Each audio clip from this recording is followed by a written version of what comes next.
installations done earlier, then we'll cut over either at the beginning of December or possibly the week before Thanksgiving. And again, that just depends on how fast that goes. But we're very confident that we will be using the system well before Christmas, and that makes us extremely happy here. We've been waiting a long time for that. Once we begin our cutover, there's a burn-in period in which we monitor the system and make fixes with a final acceptance in January. We are still on budget. We've not had any change orders. It's approximately $900,000 left to pay Motorola that has not been paid yet, but we're pleased that we have not been inundated by a number of change orders. So glad to take any questions for you. If not, look forward to coming back here at the first of the year and having to get together for a formal cutover, ribbon cutting of the radio system. And I have determined that I'm going to get a cake that looks like a radio. It may not be iced very pretty, but we're going to have a cake radio. Excellent. And you say we are in budget? Yes, sir. Board members have questions? I do. Oh, Mr. Seeley? Yes, sir. In the event that we don't, I mean, October 12th is closed for leaf testing. I mean, if it stays dry, we're going to see fall much earlier than we all want. What is the contingency if we don't make leaf testing before, and I don't know what the percentage of drop on the trees has to be before it's considered proper testing? Have we talked with Motorola about all those situations? We discussed with our Motorola project rep if there would be a consideration of allowing us to begin to use the system and then return next spring when full foliage has occurred and do our coverage test. He presented that to his management, and their initial response back was that they did not wish to consider that. We've not pursued that further because, again, we feel very confident now with the last equipment that we won't need to push that. But that is one option that would have to push, that would require contract change of some type, and I don't know how that would work. The other option would be, and the one we don't want, we'd have to wait until late next spring when the leaves are fully back on the trees and do our testing then. My understanding is we've already lost one tower, so we're down on our old communications already. Yes, sir. So if we're down one tower and we're out part of our comms now, I think we need to talk to them about actually being able to hold final testing if in the event we don't get finished in time for what they consider leaf testing. Yes, sir. Because we're already 1/5 of the way down with the old system. We can't hold the system all year, I mean the rest of the winter, with that piece down, and I think that needs to be communicated to the folks at Motorola, because that's just not good for everybody citizenry-wise in the county. So we need to start looking at how we will how they want to facilitate if we don't finish testing. Again, I'd like to know what the parameters are. What percentage of leaves have to be on the tree to constitute leaf testing? October the 12th. Anybody have any idea how long it's going to take to do the test?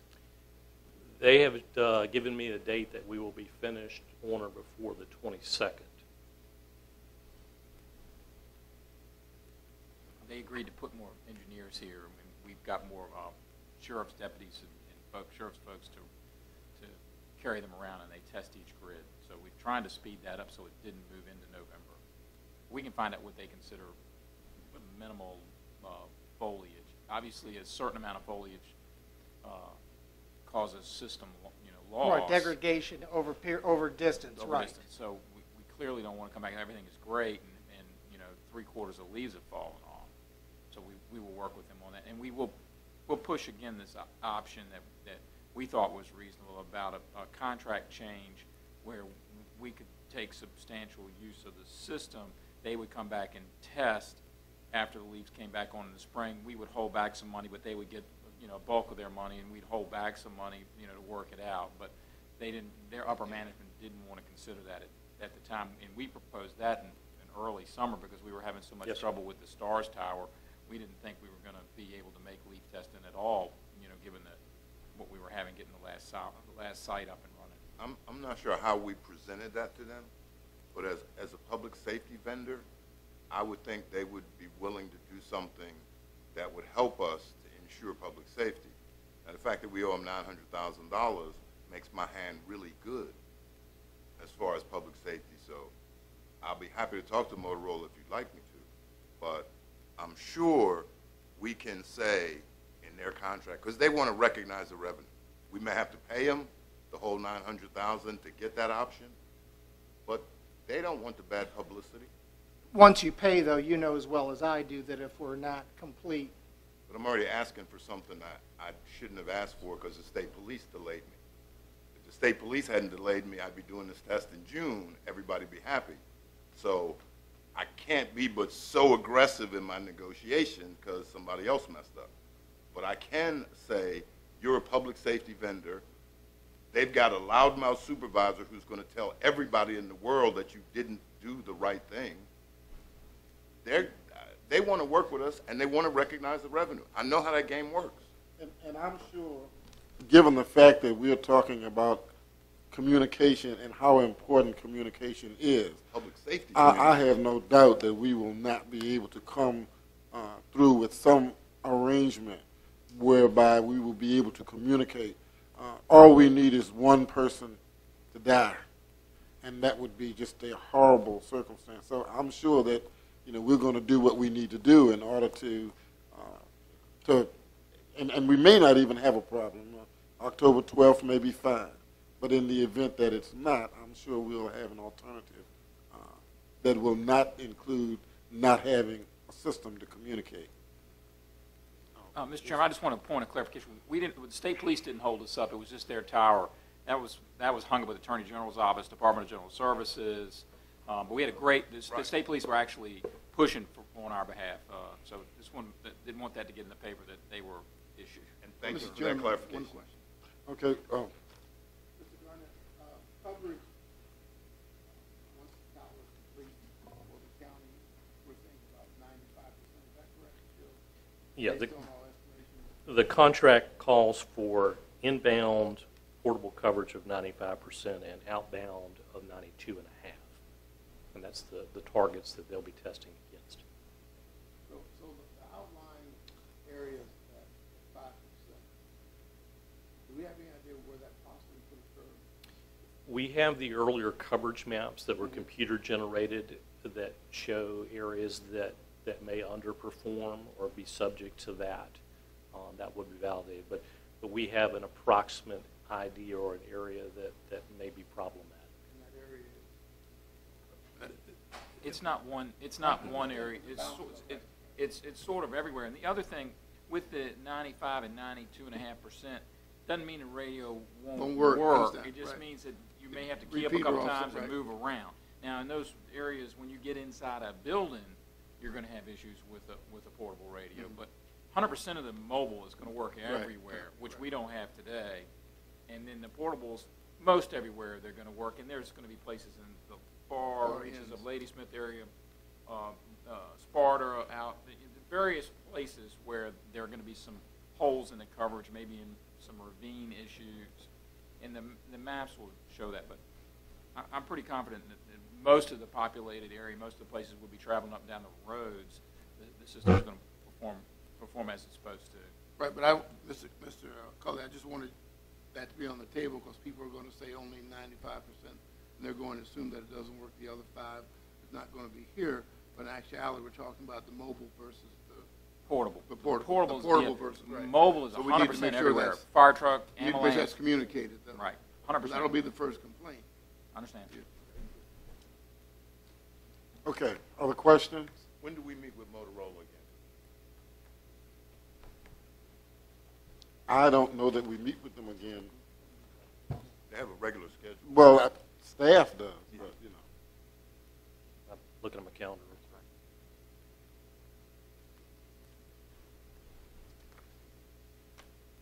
The 24th is the next large team meeting. Okay. Thank you very much. Thank you. Okay. That takes us to appointments. We have the Recreation Advisory Committee appointments. I don't know if board members are ready to make those appointments. I believe.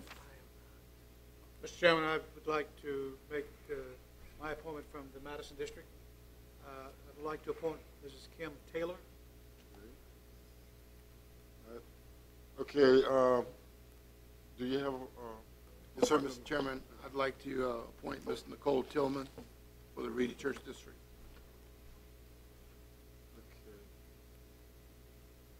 okay, and Mr. Seeley, do you want I to? am not ready. That's fine. Okay, we will entertain a motion to add Mrs. Kim Taylor to represent the Madison District and Mrs. Nicole Tillman to represent the Reedy Church District on the Recreation Advisory Committee. So moved. Is there a second? Second. It's been moved and properly second that we would add Mrs. Kim Taylor representing the Madison District and Ms. Nicole Tillman, the Reedy Church District, on the Recreation Advisory Committee. All in favor, let it be known by saying aye. Aye. All opposed, motion carries unanimously. That takes us to the consent agenda. Items A through H. Are there any items on the consent agenda that any board member would like to pull? Mr. Chairman, I have one question. I don't necessarily want to pull the agenda item. It's applying for the Virginia Office of Emergency Services for the ambulance. Can you tell me, is it what type of ambulance? I mean, is it advanced life support? I mean, what are we actually ordering? Because it doesn't really, it just says ambulance throughout everything. Yes, sir. They would be the same ambulances that we've been ordering in our system. They're all advanced life support. Okay, because it doesn't specify that. And Sorry, I we was didn't just- put that detail in there, but it's pretty common that these grants come before you because of the cost share. So my apologies. But it is a standard county ambulance as we've been purchasing for the last Okay. 5 years. I don't think I even realized they were all advanced life support. But Yes, sir, thank they you. Okay. If there are no other questions, we will entertain a motion to approve consent agenda items A through H as presented. So moved, Mr. Chairman. Second. We moved and properly second that we would approve the consent agenda items A through H as presented. All in favor, let it be known by saying aye. Aye. All opposed, motion carries unanimously. We still have a couple of minutes. Would you like to, the board like to look at one of the unfinished business You wanna items? do number 5 since Number 5, I was going to say that. Mr. Nelson's here. Okay. We'll go to unfinished business agenda item number 5. Mr. Nelson, if you want to come forward at this time.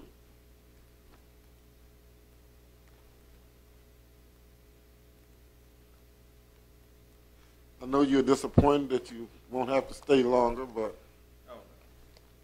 Love being here. Good evening, everyone. I just wanted to give you all an update on the HB2. We actually had a meeting this morning, kind of discussed it. We have 2 estimates for the potential project that we're looking at. The first estimate is for the ultimate design, which would be the 4-laning of Route 639 from the bridge all the way through Route 1. The second alternative would be a smaller scale project, which we kind of call Phase 2, which would be the 3-laning from where we ended the project here recently, going back toward I-95.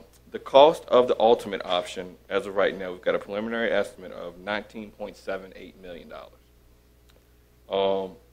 The second option, which is the 3-lane option, is about $5.8 million. The question was asked, well, if you do the second option, how long will it last? We've got some preliminary investigations going on, and we determined that we can maintain a level of service of C up until 2022 between 95 and the proposed relocated Green Road. And by 2025, you'd have a level of service C between Route 1 and Center Drive. So the option 2, which is the Phase 2 approach, really doesn't provide the longevity that is going to be needed pretty much in that area for the growth that will be going on there.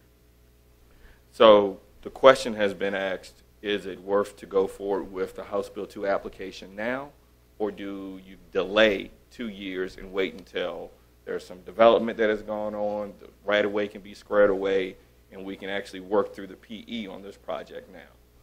So the question is, will you save time or will it advance the project? I don't think it will delay the project if you wait 2 years, because as of right now, the schedule that we have construction wouldn't be completed until December of 2022 anyway.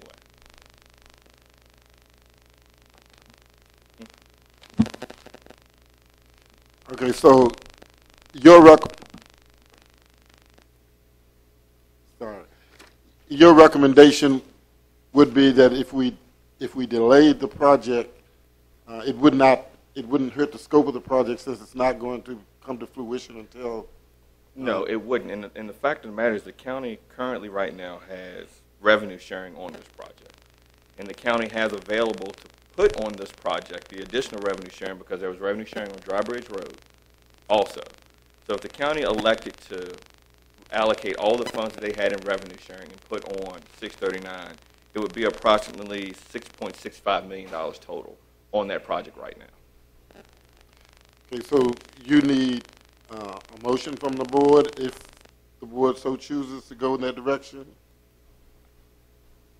Or is it just consent? I think that the question is right now whether or not the county is wanting to move forward with the House Bill 2 application this phase or wait 2 years to go for the next phase.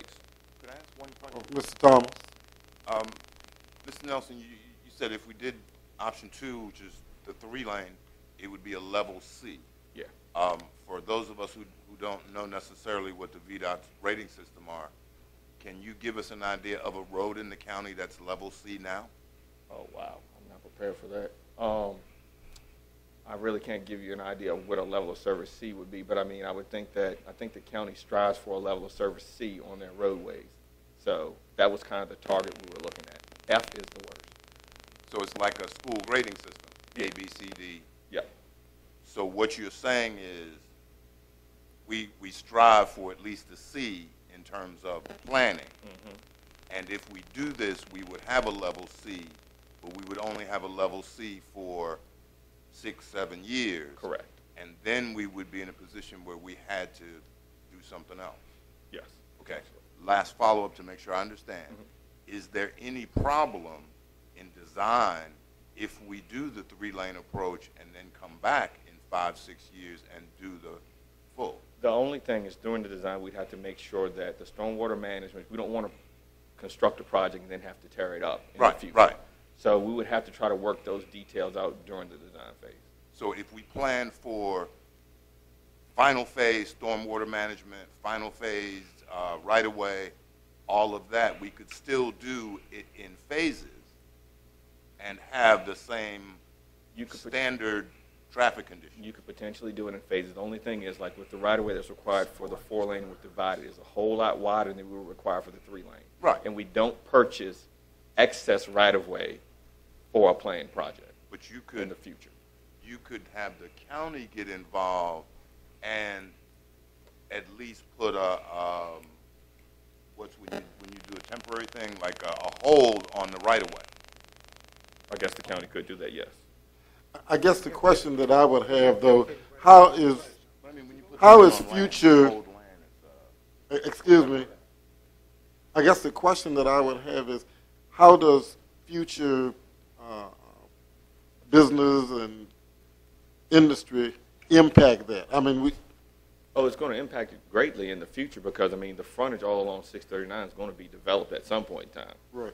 And I guess if we go ahead with the bill, not knowing where we're going to be, what position does that put us in? Well, as of right now, we're doing an access management study, which we were doing for 639 to essentially set up the access on 639. So that study, once it's finalized, you're pretty much going to have the footprint, if the board endorses it, of the access throughout Route 639. Okay. The location of the signals and the potential entrances. Mr. Black. I guess for me the question is on the revenue sharing money. You mentioned a 6.65 million. Yes. That's coming from VDOT. It's a split. So 3.325 million would be the local match, and the 3.325 would come from the state. All right. What about the difference? Where's the difference of the 19 million? Yeah, where's the 13 million? Oh, well, that's what we're talking about. Either you can go through House Bill 2 for that, or the county can continue to do revenue sharing applications each year until the project is funded. So you can put in an HB2 application right now. The worst thing that can happen is they say no. It doesn't score well, you don't get the money. But then the county still has the option of utilizing revenue sharing moving forward to continue this project moving forward. Okay. Thank you. I think one of the things that we talked about earlier today, rushing to put in a HB2 application with a lot of unknowns on right-of-way, we're not going to lose any time because he's going to continue to do the engineering work, and we're going to continue to fine-tune the plan, just like you were talking about with if we ultimately want a 4-lane road, how do we get there in the interim maybe with a 3-lane road, but have all of the things in place and designed for the 4-lane road and the right-of-way issues that we will work on. House Bill 2 applications are every 2 years, so we will have 2 years till we put another one in. But they will continue to do the engineering work, and I'm not going to put words in his mouth, and I'm sure he'll back this up. He doesn't believe they'll be any further along one way or the other, even if we suddenly got House Bill 2 funding. Yeah, we're still not going to, I mean, if we have a schedule right now, to go through a right-of-way phase, it's going to take a year to a year and a half to 2. So if they gave us all the funding tomorrow, we still wouldn't be able to go to work any sooner. As of right now, the county has put money on the books through revenue sharing for this project. So I think we have enough money right now to finish PE. We can do the preliminary engineering right now without moving forward with any more funding. But wait, because I've seen this happen before, before your time. So I'm not saying you did it. But we had $25 million to redo Carmel Church. Then we had $10 million, and then we had nothing. So, well, as of now, with the new HB2 process, once you are committed to the funds, unless you change scope and the estimate increases or something happens with your project, you won't have to go through restoring. They score projects and they fund it. Those are iffy, Sean. Those are iffy. That's the way it's set up. Yeah, right. And if, you know, the sun falls out the sky, I don't have to worry about it. But the reality is, we've got $6 million now. If we moved on with this project and did it in 2 phases, it's a lot harder for VDOT to say, no, we're not going to do the second phase. Yeah, but the $6 million that you have right now is in your control. That is revenue sharing funds. We're not taking that from you unless we're not using the money. So as of right now, you're using the money to move along a project. The question is, which project is it? Is it a 3-lane or is it the ultimate 4-lane? That's the question. I'm a little more cynical. Okay, Mr. Akers. In the beginning, you said the 3-lane estimate is $5.8 million. Yep. Okay, so we can build the 3-lane at this point without any question. I'm sorry? Well, yeah, we can engineer for the 4. I have no problem. We need a 4-lane road there. There's absolutely no question. I agree. My point, my question is, I don't want to get hung up in trying to determine whether it be a 3 or a 4 at this point in time because we know something has to be done now. Right. We cannot wait 2 years or we cannot wait 3 years to do anything at all. So I just want to make sure that we had enough money to do the 3 lanes at this point. Would I like to do the 4 lanes? Absolutely, I'd like to do the 4 lanes. But I don't know where that other $13 million is going to come from at this point in time. We've talked about a lot of options. Mr. Wilson and some of the developers have talked about options in there. So we raise that $13 million. And that may be our best shot is to try to raise that through certain other programs, that $13 million. Okay, but so I want us to move forward with the 3-lane, no question. And that requires no HB2 application if you want to use all your revenue sharing money on 639. But And if that's then what the my board wishes to understanding do. then is that the option, that the 4-lane option really comes off the table. Well, it's going to come off the table because there won't be any funding there, but we can try to look at some of the aspects of phasing in to put in some of the things for the 4 lanes with the 3-lane section. It's just going to be very difficult. But based on what you just said, the scope will change when we go from 3 to 4. So HB2. But you're not going under HB2. So when we go to, if we say right now we're going to go for 3, and we're going to actually ask you to design or at least tell us where we need right-of-way for 4, then the county will pursue the right-of-way. You're still doing 3, and then we're saying HB2 in 2 years to finish off the rest of it. Yes, and essentially with the 4-lane and the right-of-way, that's going to come out of the access management study that's being done for 639. That'll give you the footprint of how wide 639 needs to be in the future to accommodate Right. the growth that is in the area. All right, now tell me how much money I'm losing on Drawbridge Road. Drawbridge Road had a total of $1.85 million on it, which was $925K from the state and from That was the straight out local. sight lines and things like that, right? That was the curve, and Yeah. when we were working with MCD. That's your, So we're going to be using initially all of our revenue sharing. If that's what the county wishes to do, because you've got, but we're cutting out a project. And that's fine. I just want to make sure that we understand that. Okay. Okay. Mr. Underwood, did you have a question? Or? What I was saying to Mr. Thomas is that I recognize that some of the funds, if we chose to go 639, would come out of Reed Church District off Dry Bridge Road. But the reality of it is, in terms of doing the best service for the county, the likelihood of generating more revenue will come from 639 from Dry Bridge Road. While it's important that we continue to look at Dry Bridge Road, the reality of it is we can generate additional tax base on 639 as things begin to grow. That would be the logical thing to do. Then come back and look at Dry Bridge Road. So that was my comment. Have we also looked at that 3-laning of Route 639 in that project? Have we also looked at doing something with Green Road? in the future, but it's not a part of this project. And I don't want everybody on the board, I mean, this is, I think that we had a short time here for September 30th. So we don't need to get caught up in the fact right now whether you're going to go 3 lanes or 4 lanes. Let's figure that out. The big question is, does the county want to put in an application on September 30th for 639? Absolutely. So the answer is yes. So do you want that to be, because you've got enough money to do the 3 lanes, so why would you put in an application for HB2 for the 3-lane section? So you want to put in an application for the $19 million. The worst thing they could do is say, Right. here's $16 million or $13 million, build a project. And the odds are they're not going to say that. I don't know what they're going to say. I I mean, can't. realistically, but I mean, There's realistically. $500 million. There's $500 million statewide for the Right. statewide program, and then there's about $36 million for the district grant program. Yeah, that's Okay. Okay. Any other questions? Okay, so we will go forth with the application. If you all wish to do that, we can do That's that. that's what I hear the board saying. 4 lanes. You Four. said, Well, 4.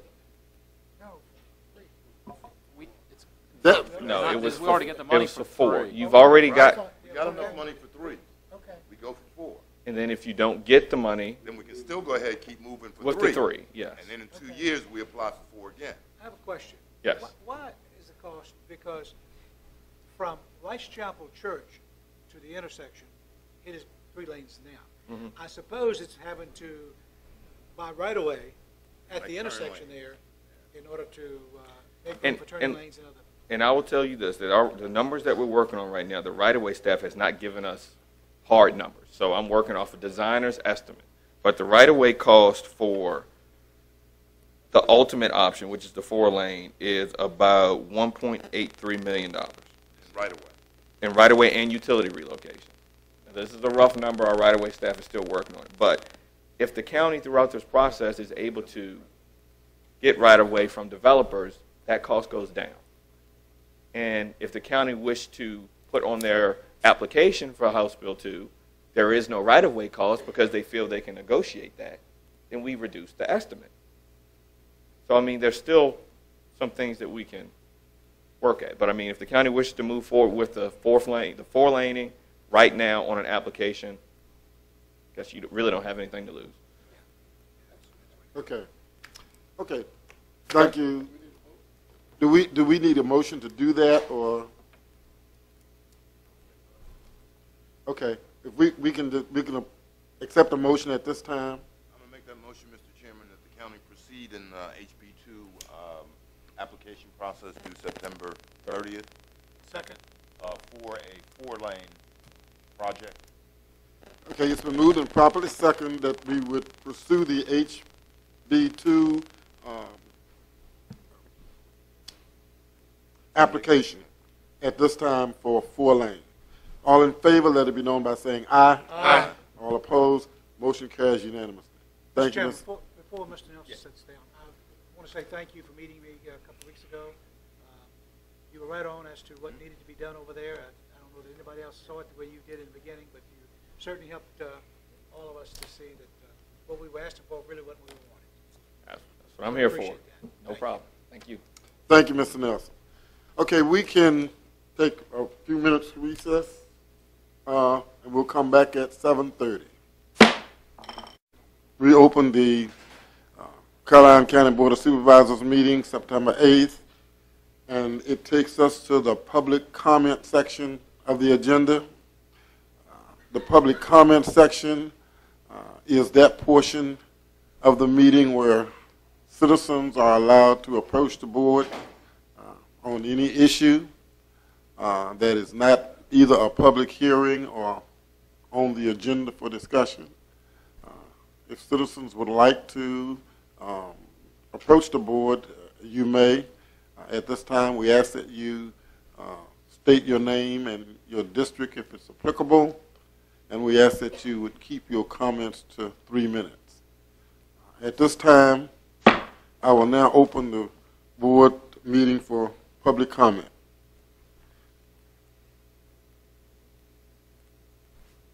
Good evening, Mr. Chairman, Yes, members sir. of the board.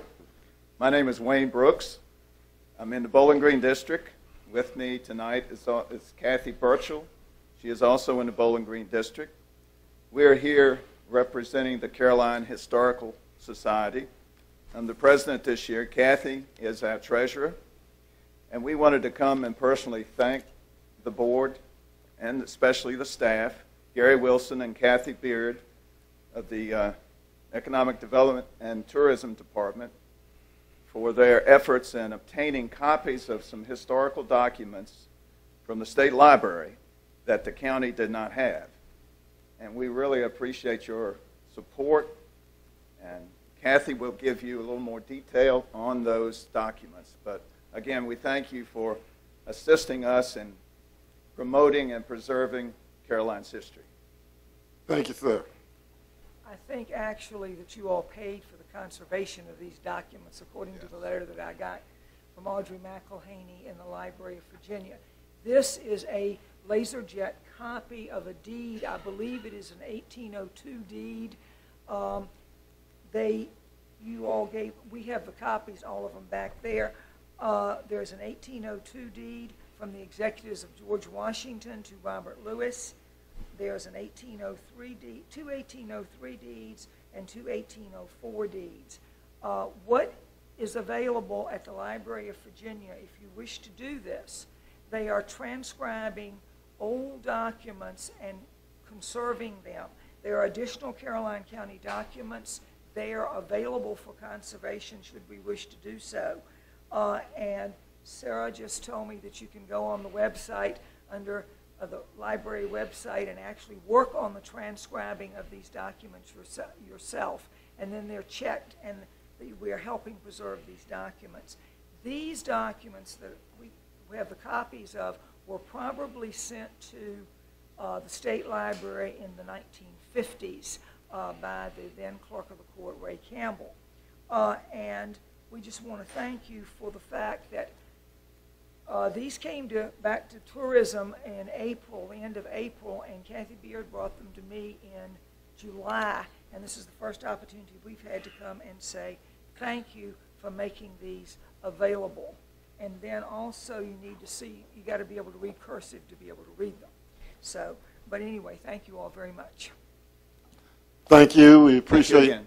we appreciate you being here, and thank you so much. Okay, is there anyone else who would like to approach the board at this time? Is there anyone else who would like to approach the board for public comment at this time?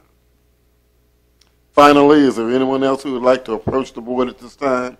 Seeing no one else with the intention to speak, I will now close the public comment section of the board meeting. That takes us to public hearings. We have agenda item 4, a rezoning 01-2015 Kelly Rena owner, Tingler LLC, DBA Tingler Insurance applicant, request a rezoning from RP, rural preservation with a density of 1 DU per 10 acres of land, to B1 business, no specified density. On text map number 52B-1-6-1, 52B-1-6-2, 52B-1-6-3, 52B-1-6-4, 52B-1-6-5, consisting of 1.4 acres, more or less. This property is located at 18161 Jefferson Davis Highway, Ruther Glen, the Madison Voting District. The proposed use, office building.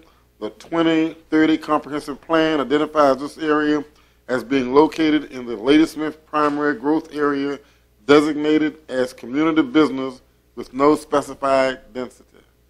Okay, Mr. Fincher. Mr. Chairman, members of the board, this is an expedited public hearing request that the board previously forwarded to the Planning Commission requesting expedited consideration of this application.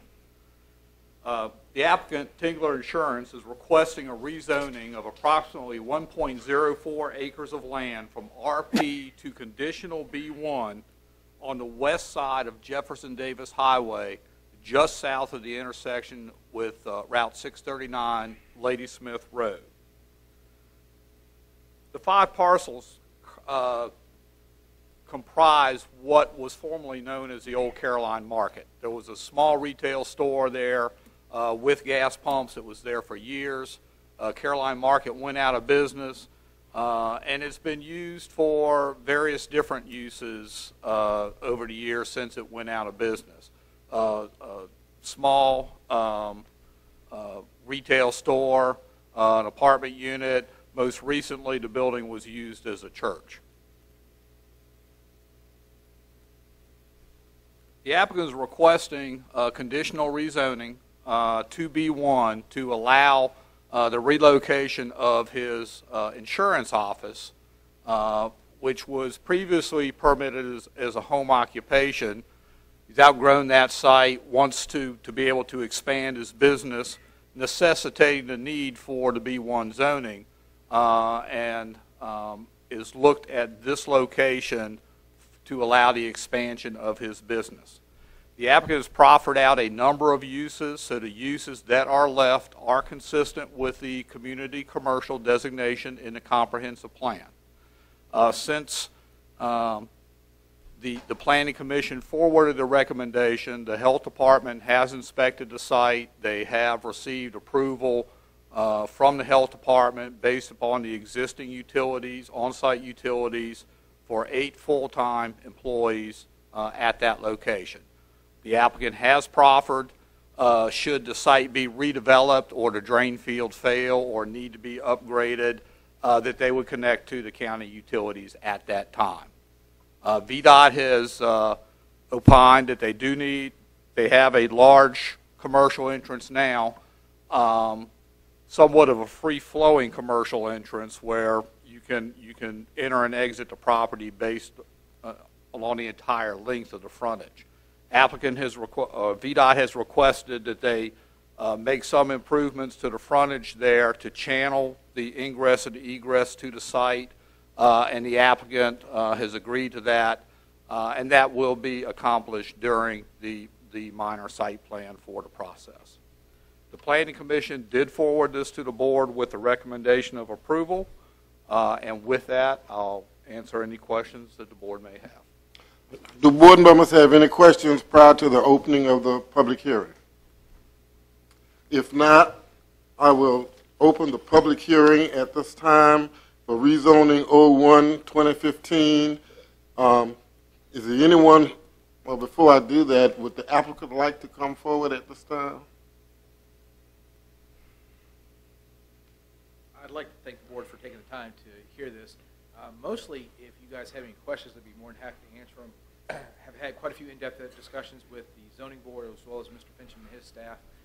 I think we've gotten everything pretty much hammered out, but if you guys have any additional questions, I'd be happy to take them at this time. Well, what we will do is allow, if there are people who would like to speak, we will allow them to do that. And at that time, after they have spoken, we can close the public hearing, and then we can give board members a chance to ask questions if they have concerns. Sure. Okay. I just wanted to give you an opportunity to speak if you want to. Okay. Is there anyone else who would like to speak regarding this rezoning?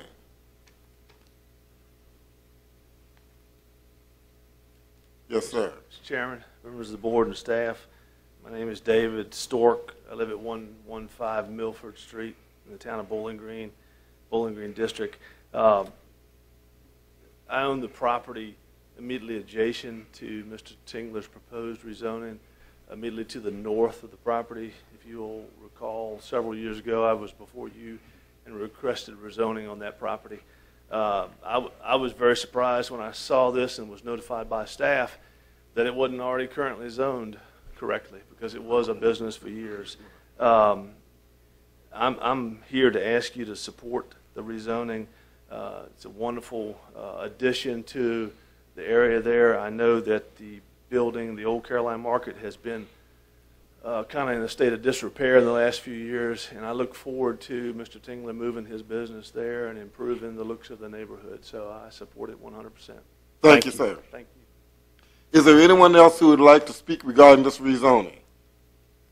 Is there anyone else who would like to speak regarding this rezoning? Last time, is there anyone else who would like to speak regarding this rezoning?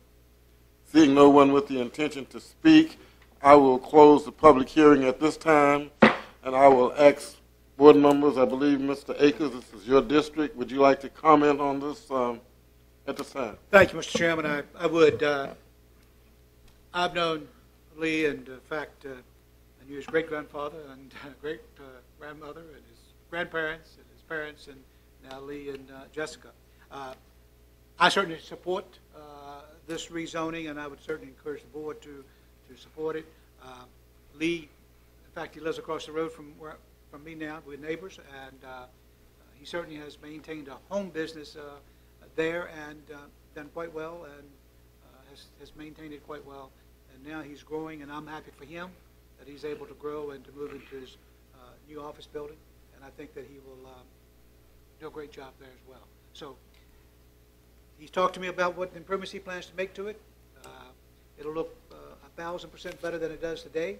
And so I encourage this board to support that rezoning. And unless you have other questions, I'd like to make a motion to, Mr. Chairman, is a motion in order unless there are other questions? Unless other board members have questions, I see none, so a motion is in order.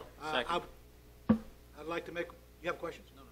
I'd like to make a motion to approve RZ 01-2015. Second. It's been moved and properly second that we would approve rezoning 01-2015 as presented. All in favor, let it be known by saying aye. Aye. All opposed, motion carries unanimously. Congratulations, Mr. Tingler. We wish you well. That takes us to unfinished business. Agenda item 6, continued discussion of increased liability option for VACORP cyber risk policy.